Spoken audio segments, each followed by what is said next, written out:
Al son entonces de la música, 11:57 minutos, para luego lanzar los globos oficiales en homenaje y en celebración. Muchas gracias.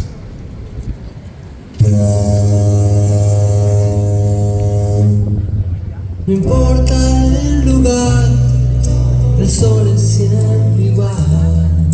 No importa si es recuerdo o es algo que vendrá.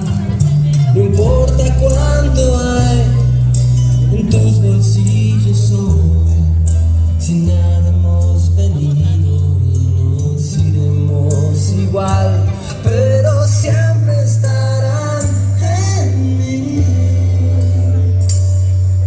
esos buenos momentos que pasaron sin saber.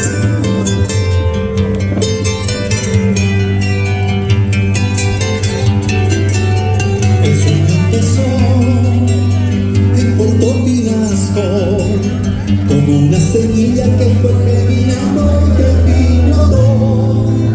Fue inspiración de un buen paraguayo que gestó la idea de darle una fecha de celebración en una reunión de buenos amigos.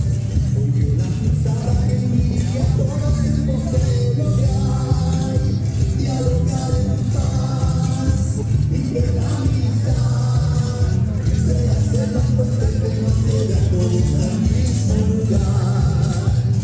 Y desde entonces celebramos este día, cuando al amigo demostramos nuestro amor.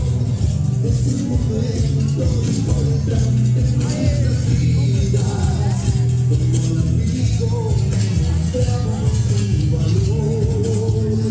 Puerto Pinasco fue la cuna de gran sueño, que poco a poco se fue haciendo realidad. Donde un trapo y un homenaje agradecemos y celebramos todos juntos la amistad.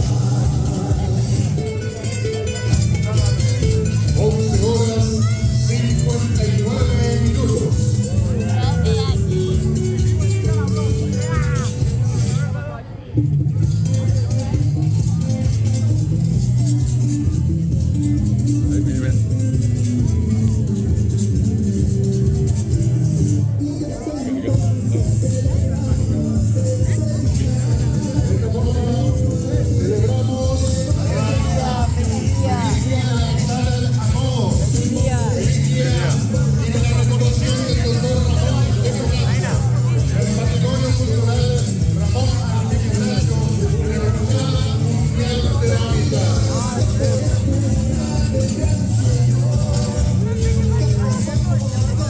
Felicidades.